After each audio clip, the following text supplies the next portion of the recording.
The wedding was already in motion when she arrived. Soft music drifted over the lawn. Crystal glasses clinked.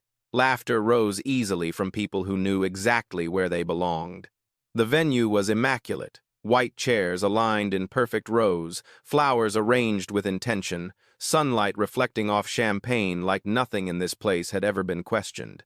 Then the black woman stepped onto the grass. She wore a dark navy evening gown, elegant, understated, unmistakably expensive if you knew what to look for. Her posture was straight, her pace unhurried. She didn't scan the room for approval. She didn't hesitate. And that was the first thing that bothered them. Conversations didn't stop all at once. They fractured. A glance here, a pause there. Eyes moved quickly, assessing, dismissing. "Who invited her?" someone whispered. Another voice followed, sharper, amused. "Probably catering." A woman near the front laughed under her breath, the kind of laugh meant to sting without being loud enough to accuse. Her friend leaned closer, eyes narrowed. "She's bold, I'll give her that." The black woman heard them, all of it. She didn't react. She took 2 more steps forward and stopped near the edge of the seating area. There was no chair waiting for her, no name card. No one gestured for her to join them. A server passed within arm's reach, tray balanced carefully. He didn't slow, he didn't ask. He offered champagne to a couple standing just behind her, then moved on as if she were part of the decor. Invisible, but only to them. A man in a tailored suit looked her up and down openly now, lips curling into a smirk. "You're in the wrong place," he said, not bothering to lower his voice. "This is a private event." A few people chuckled. Someone else shook their head as if this were an inconvenience they hadn't planned for. The woman met his gaze calmly. She didn't apologize. She didn't explain. She simply stood there. "Before we continue, where are you watching from? Drop your city or country in the comments below. And if you believe in dignity and justice, hit like and subscribe. These stories spark change. And we're glad you're here. Now, back to her." The contempt grew bolder when it wasn't challenged.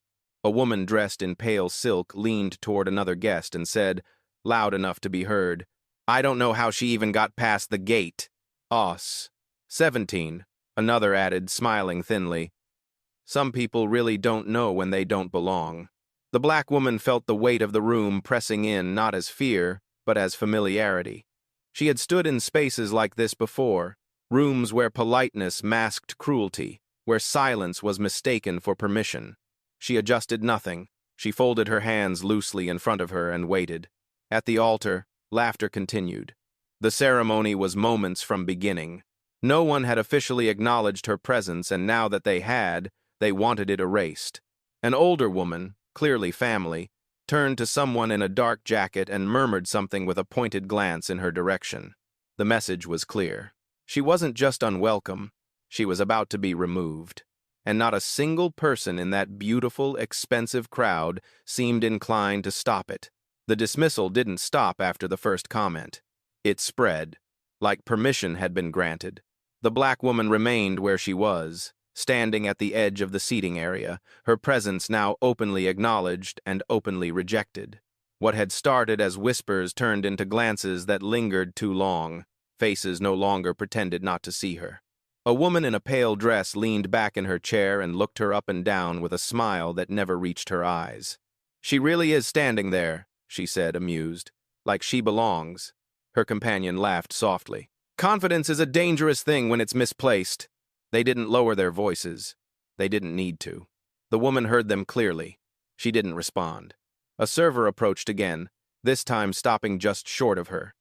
For a moment it seemed like he might finally acknowledge her. Then his eyes flicked past her shoulder toward a cluster of family members near the aisle.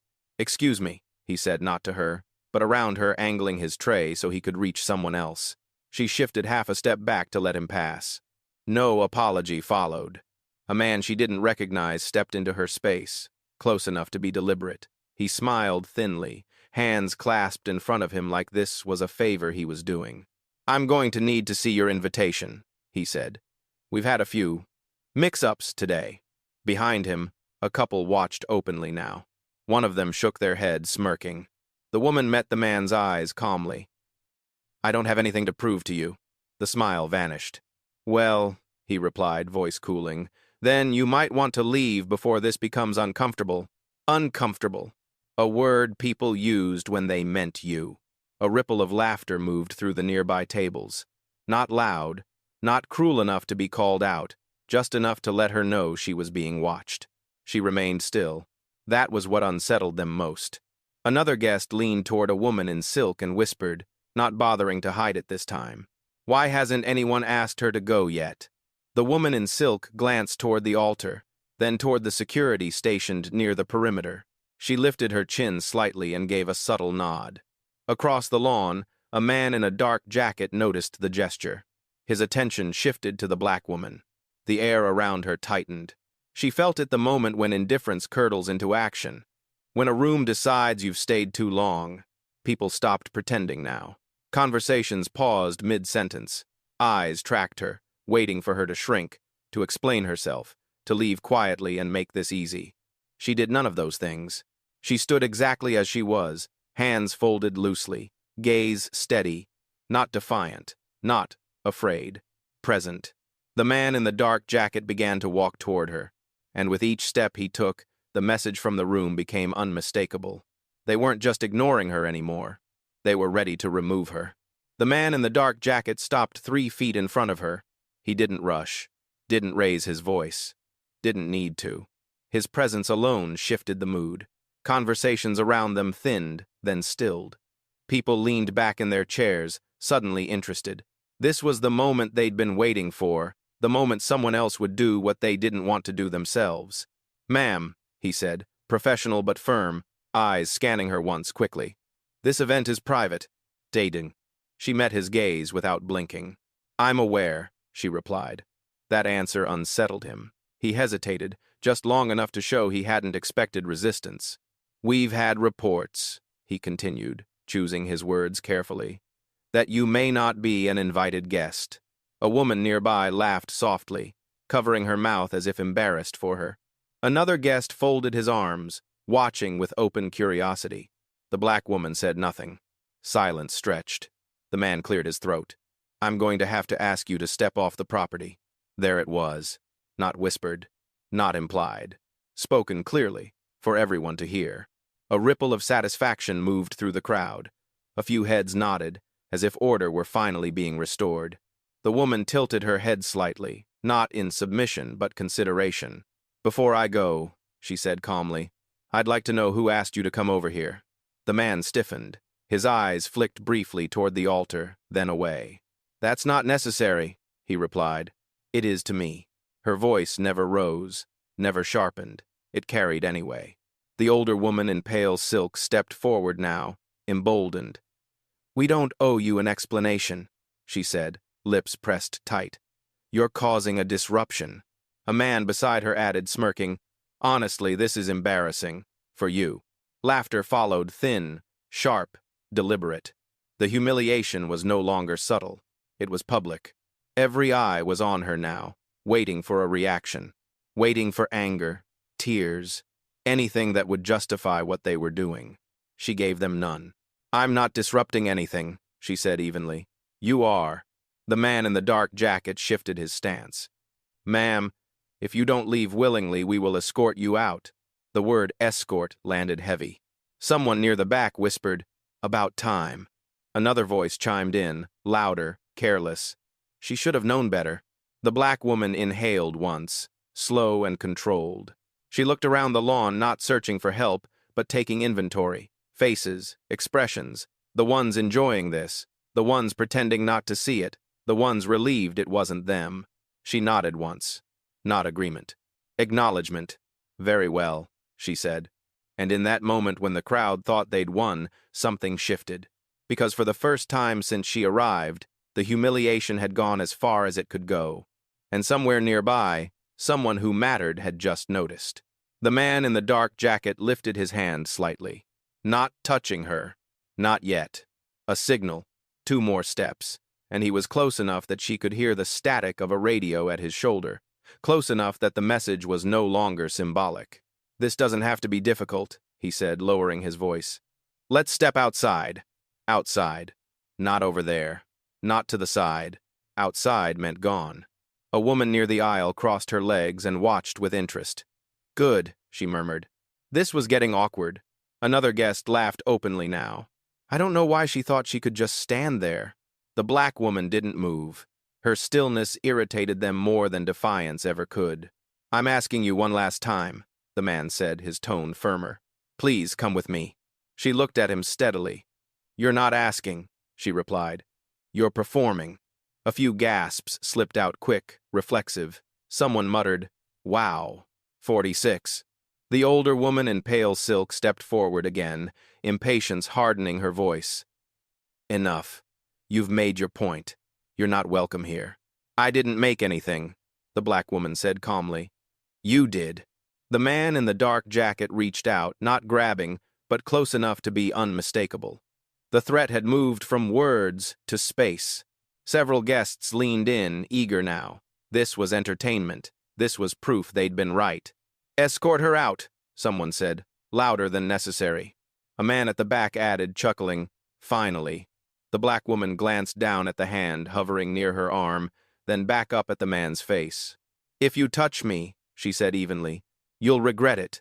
The man hesitated, not because he believed her, but because of the way she said it. No tremor, no warning, no heat, just certainty. The pause lasted half a second, long enough for the crowd to notice, long enough for irritation to ripple through them. "What are you waiting for?" the woman in silk snapped. "Do your job." The man straightened, decision settling in. "Ma'am, I'm escorting you out now." He reached for her arm. And that was when the sound cut through the lawn. "Stop." Not shouted. Not panicked. Clear. Male. The man's hand froze mid-air. Heads turned. At the altar, the groom had stepped away from the microphone. His smile was gone. His expression was unreadable, focused, sharp, unmistakably alert. "Step away from her," he said again, louder this time. The room went silent. The man in the dark jacket turned, confused. "Sir, we're handling a situation." "No," the groom replied, already walking toward them. "You're creating one." Every eye followed him. The black woman didn't turn around. She didn't need to. She recognized that voice.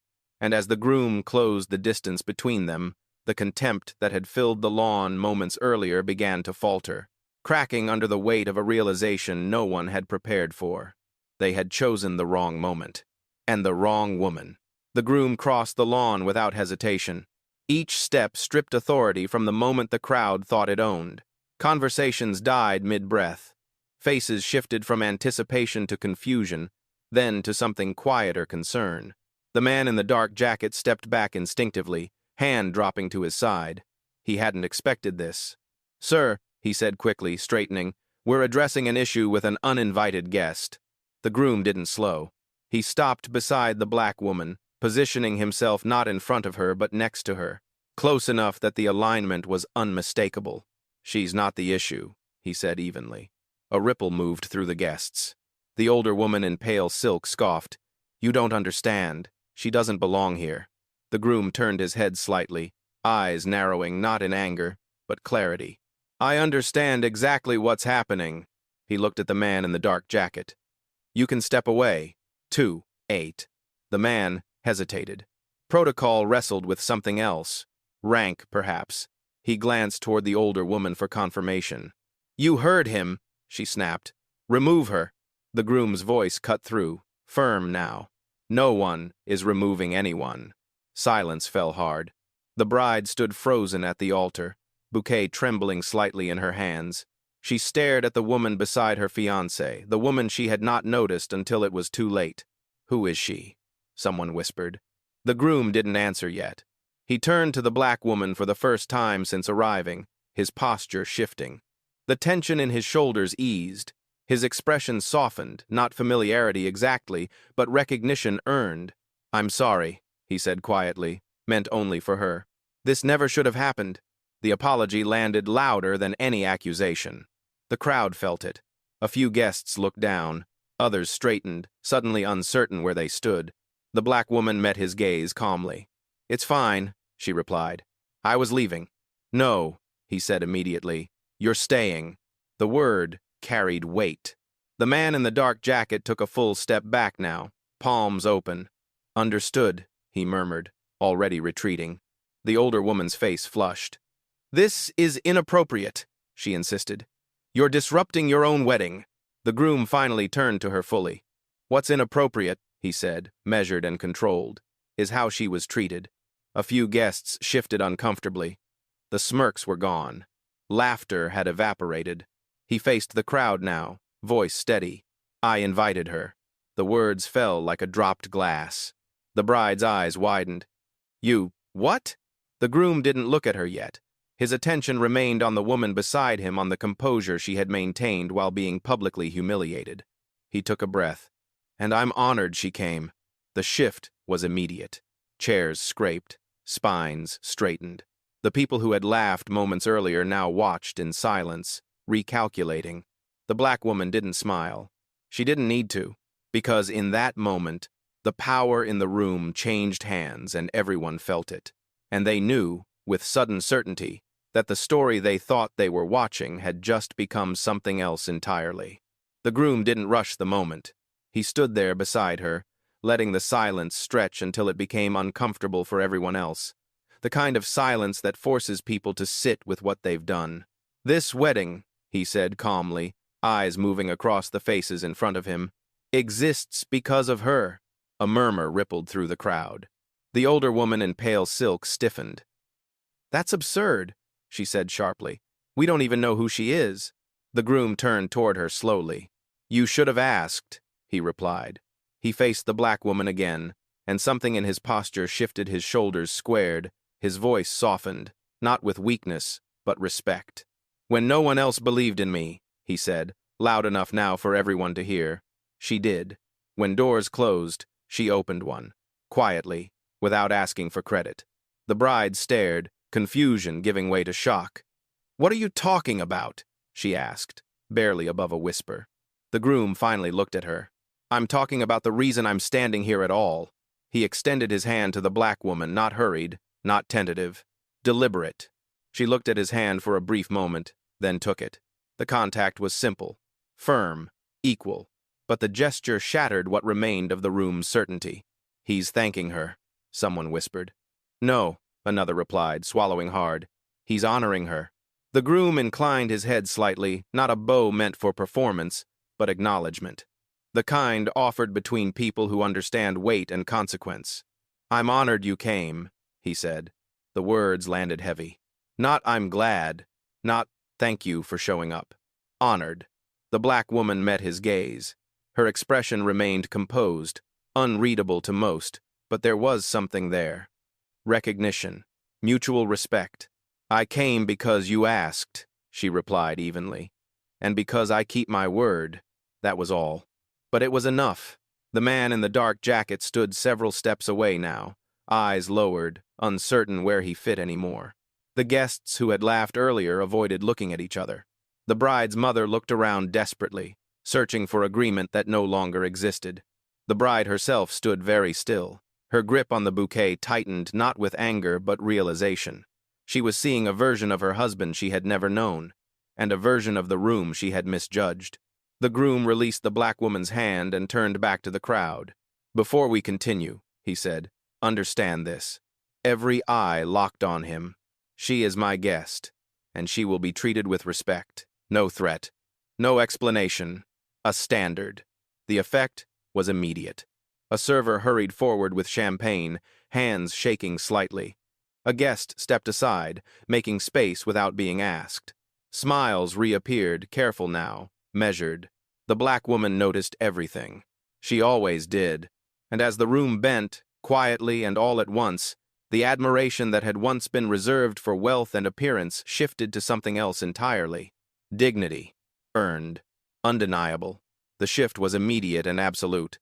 The laughter didn't return. The whispers didn't resume. What filled the space instead was something heavier. Awareness. People moved differently now. A woman who had earlier laughed behind her hand stepped forward, posture suddenly careful. "Can I get you a drink?" she asked the black woman, voice overly warm, eyes uncertain. "No, thank you," the woman replied calmly. The smile faltered. The woman stepped back, embarrassed. Across the lawn, chairs were adjusted. Guests straightened their jackets.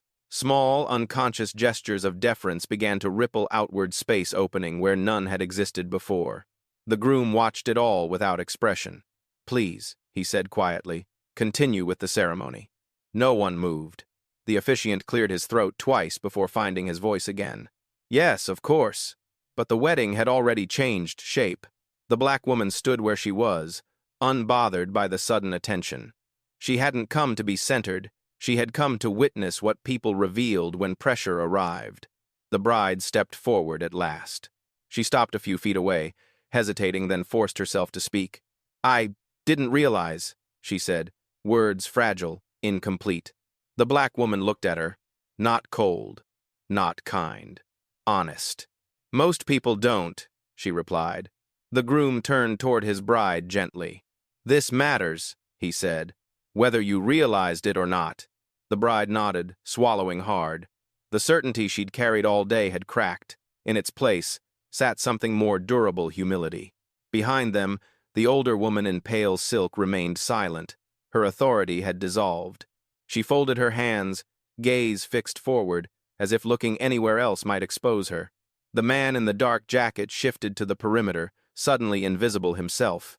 Guests watched the black woman now with a different curiosity, not dismissal but caution, the kind reserved for people whose power you hadn't anticipated. A server returned with champagne, this time stopping directly in front of her, hands steady. "Whenever you're ready," he said respectfully. She accepted the glass without ceremony. The groom caught her eye and inclined his head slightly. The smallest gesture, the clearest one. And just like that, the room aligned. No applause. No announcement. No explanations offered. Just a collective recalibration. The black woman took a measured sip, then looked out across the lawn, not triumphantly, not bitterly. Observing. The contempt that had once filled the air had nowhere to go now.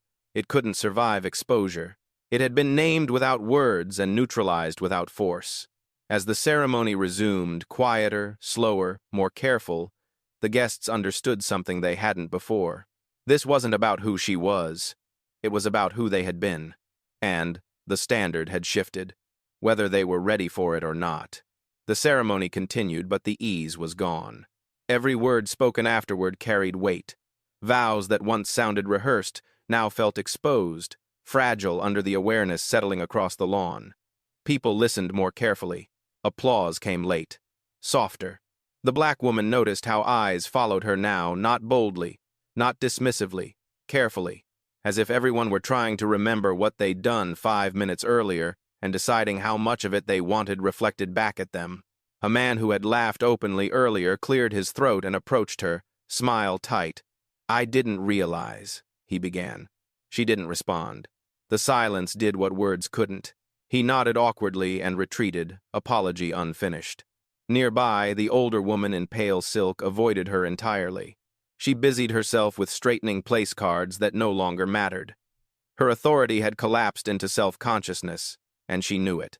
The bride sat down slowly after the vows, posture careful, eyes distant. The realization had settled in not as humiliation, but reckoning. She had seen how easily cruelty slipped into comfort, how quickly it had felt normal. She glanced at the black woman again, then away. Across the lawn, conversations restarted but cautiously. Laughter returned in pieces, testing the air. People measured their tones now, chose words, watched reactions. The groom noticed everything.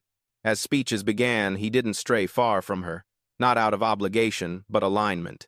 He poured champagne himself and handed her a glass before anyone else. A subtle message. She accepted it with a nod. A guest leaned toward another and whispered, "Do you know who she is?" The answer came slower this time. "No, but I think we should." That, more than anything, marked the change. The black woman listened as the best man spoke about resilience, about believing in someone before the world did. The words landed differently now. They weren't abstract anymore. She caught the groom's eye briefly. He smiled, not broadly, not performatively. "Grateful." She returned nothing but composure. Because this was never about recognition. It was about truth, entering a room that hadn't planned for it. By the time dinner was served, seats had been rearranged without discussion. She was offered a place at the front table. She declined. "I'm fine here," she said quietly. And they accepted it. That acceptance, immediate, unquestioned, was the final proof. The reckoning wasn't loud. No one was scolded. No apologies were demanded. People simply adjusted. And in that adjustment, they understood something they hadn't before. Disrespect doesn't disappear when corrected. It disappears when standards rise. The black woman finished her drink and set the glass down gently. Around her, the wedding continued different now, tempered by awareness. She hadn't changed the room by force. She had changed it by refusing to bend. And the room, at last, had learned how to stand. By the time the sun dipped lower and the light softened across the lawn, the wedding no longer belonged to its original script. It had been rewritten, not by announcements, not by explanations, but by behavior. People spoke to the black woman differently now, slower, more carefully. They waited for her to finish before responding. They listened not because they were told to, but because something inside them understood she was no longer optional to ignore. She noticed the shift in the smallest details. A guest stepped aside before she reached the aisle. A server asked before refilling her glass. A conversation paused when she passed, not to exclude her, but to acknowledge her presence. Respect had arrived late, but it had arrived fully formed. The groom stood nearby, watching the room recalibrate. He hadn't planned for this moment, but he hadn't avoided it either. Some truths don't wait for convenience. He approached her one last time before the evening deepened. "I meant what I said," he told her quietly. "About being honored." She met his eyes. "I know." That was all either of them needed. Across the lawn, the bride observed from a distance. No jealousy now, no confusion, only understanding. She saw how easily a room had turned cruel, and how quickly it had corrected itself when confronted with integrity. It would stay with her, with all of them. The black woman didn't linger. She never did once a standard had been set. When she decided to leave, she did so without announcement, without waiting for attention. People noticed anyway. Conversations lowered as she walked past. Guests shifted, instinctively creating space, not out of fear but recognition. At the edge of the lawn she paused briefly, looked back, not at the guests, not at the bride, at the groom. He nodded once. She returned it. Then she stepped into the fading light beyond the garden arch, her figure steady, unhurried, complete. Behind her, the wedding continued. Music played, glasses clinked. Laughter rose again, different now, more restrained, more aware. Because something had changed that couldn't be undone. They had learned that dignity doesn't announce itself at the door. That power doesn't beg for understanding. That respect, once withheld and then earned too late, leaves a mark. The black woman never raised her voice, never revealed her resume, never asked for an apology. She let the room reveal itself. And in doing so, she left behind something far more lasting than embarrassment or admiration. She left a standard. One the room would remember long after the chairs were folded, the flowers cleared, and the celebration forgotten. Some lessons arrive loudly. The ones that matter most arrive in silence and stay. The story didn't end when she left the lawn. It followed them. In the days that came after, people replayed the moment in fragments over coffee, during quiet drives home, in conversations that began with, "I've been thinking about something." No one said her name at first. They didn't need to. The image was clear enough. The woman who stood still while everyone else revealed themselves. At work the following Monday, one guest paused before dismissing a colleague he usually overlooked. Another reconsidered a joke halfway through telling it. A third remembered the way laughter had sounded at that wedding and felt the discomfort all over again. The groom felt it most clearly. The noise of celebration had faded, but the clarity remained. He moved through meetings differently now, less tolerant of shortcuts, less forgiving of silence that enabled harm. When asked what had changed, he answered simply, "I stopped pretending I didn't see things." Was eight. The bride carried the moment more quietly. She didn't defend herself when friends asked about the incident. She didn't explain it away. She listened. And in that listening, she began to notice what she had once overlooked: who spoke without interruption, who waited to be acknowledged, who was expected to prove they belonged. It was uncomfortable, necessary. The older woman in pale silk never mentioned it again. But her authority softened. She asked more questions than she issued commands. It wasn't redemption, but it was adjustment. And adjustment mattered. As for the guests who had laughed, who had pointed, who had nodded when removal seemed appropriate, they learned something more unsettling than guilt. They learned how easily they had participated. Weeks later, at another event in another city, a woman arrived alone and stood near the edge of the room. Someone noticed. Someone walked over, introduced themselves, offered a seat. It wasn't kindness. It was memory. Elsewhere, a server paused before passing someone by. A security guard hesitated before assuming. A host double-checked not an invitation but their own certainty. None of them knew the black woman's name, but they remembered the standard she set. She never followed up, never accepted apologies disguised as networking, never allowed the moment to be reduced to a lesson people could congratulate themselves for learning. She returned to her life as she always had measured, observant, deliberate, because moments like that wedding weren't anomalies. They were tests. And what lingered wasn't the humiliation of those who failed, but the quiet recalibration of those who chose to do better afterward. The aftermath wasn't dramatic. It didn't need to be. It lived in hesitation where arrogance once rushed, in awareness where assumptions once ruled, and that, more than any speech or confrontation, was how change took hold, quietly, irreversibly. The echo didn't announce itself. It surfaced in small, inconvenient moments when people least expected to be confronted by their own memory. At a fundraiser weeks later, a woman hesitated before asking, "Who are you with?" She caught herself mid-sentence, recalibrated, and asked instead, "Can I help you find a seat?" The difference was subtle. The effect wasn't.